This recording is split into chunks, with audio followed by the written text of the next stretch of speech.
দেখো এখন শীত পড়ে গেছে, চারিদিকে ঝলমলে রোদ্দুর। সেই রোদ্দুরে আমরা কাঁথা কম্বল সব রোদে দিচ্ছি, শীতটাকে উপভোগ করার চেষ্টা করছি। সবার ঘরে যা যা আছে সব কিছু এখন বার করে নিতে হবে।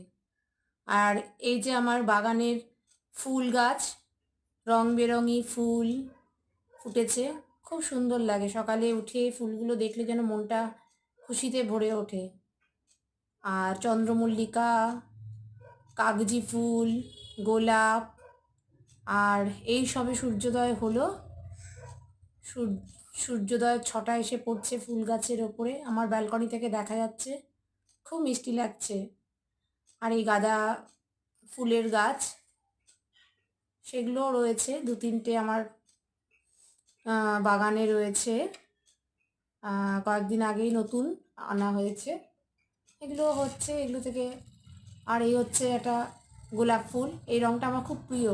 এই গোলাপের রঙটা ঠিক ক্যামেরায় বোধহয় ঠিকঠাক আসেনি, কিন্তু এই রঙটা খুব মিষ্টি, একটা অরেঞ্জ, একটা হালকা অরেঞ্জিশ ভাব আছে। এটা পিঙ্ক দেখাচ্ছে এখানে যদিও।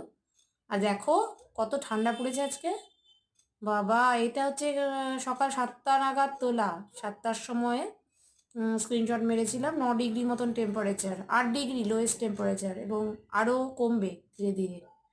আর সেই জন্য সবাইকে গরম রাখার জন্য সকাল সকাল উঠে গরম ফ্লাস্কের মধ্যে গরম জল, গরম চা সব কিছু মজুত করা হচ্ছে। শরীরটাকে তো গরম করতে হবে।